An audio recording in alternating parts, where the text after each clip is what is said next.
baateen isin duraan ga'e Oromoo Kiindi Kush chaanaala kan ta'edha. Hidhamtoota Oromoo Suudi Arabiyaa keessatti hidhamaniif sagalee haa ta'an. Walaloo barreessee walitti qindeessee dhiifama naaf godhaa yoo ani balleesse. Dhiifama naaf godhaa yoo ani balleesse.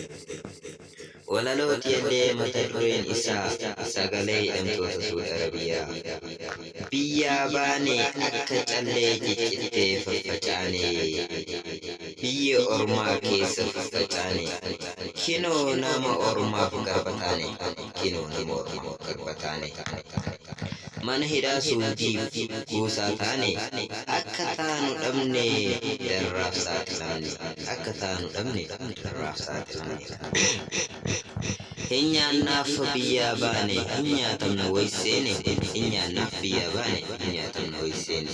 Nuuf birmadhaa Oromoo sankoo maaltu isin dhibe Oromoo warra koo. Maaltu isin dhibe Oromoo warra koo. Silas mootummaa hin abdannu saba Oromoof Rabbii malee. Silas mootummaa hin abdannu saba Oromoof Rabbii malee. Nun jedhan jarro isu warra mootummaa hin qabne. Nun jedhan jarro isu warra mootummaa hin qabne. Nuuf birmadhaa lammiiwwan koo. Nurraa isintu sagalee qaba. Nun gatinaa saba koo. Silaa namni Rabbii fi saba ofii abdate hin kasaaru. Silaa namni Rabbii fi saba ofii abdate hin kasaaru. Isin nu hin dagatinaa Rabbiin isin haa gargaaru. Isin nu hin dagatinaa Rabbiin isin haa gargaaru. Daamsa Oromoota mana hidhaa Suudii jiranii. Lammiin koo ta'uun qabu dirree tapha siyaasaa. Walitti kan darbattani kubbaa miti rasaasaa.